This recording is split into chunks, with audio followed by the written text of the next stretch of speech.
ওয়ালিং বা পাথরের দেয়াল তৈরি।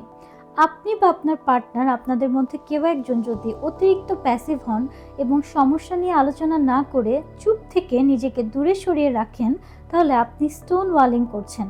এক্ষেত্রে যেটা হয় যে আপনার মধ্যে হয়তো মনে হতে পারে যে আমার পার্টনার কেন আমার মনের কথা বুঝে নিচ্ছে না, বা আমি এই বিষয়টিতে কষ্ট পাচ্ছি, সে কেন আমাকে বুঝতে পারছে না, তার মানে সে আমাকে বোঝে না। আবার আরও যেটা হয় যে অনেক সময় দেখা যায় আপনার পার্টনার আপনার কাছে কোনো একটা বিষয় নিয়ে অভিযোগ করলো বা তার কথা জানালো, আপনার কাছে মনে হলো যে আমি তার সাথে এ বিষয় নিয়ে কোনো আলোচনায় যাব না, কারণ কথা বললে তো তার সাথে ঝগড়া হবে, তার থেকে বরং আমি আমার নিজেকে দূরে সরিয়ে রাখি। বা আমি অপর পাশের মানুষটা দেখা গেছে চিৎকার চেঁচামেচি করছে বা তার কথা সে বলেই যাচ্ছে, কিন্তু আপনার মতো করে আপনি চুপ আছেন, আপনি তার সাথে সমস্যা নিয়ে কোনো আলোচনাও করছেন না, বা আপনার জায়গাটাকে আপনি বুঝেও প্রকাশ করছেন না। তো আপনার কাছে মনে হচ্ছে যে সে এত ঝগড়া করছে, চিৎকার চেঁচামেচি করছে, তার মানে সে খারাপ।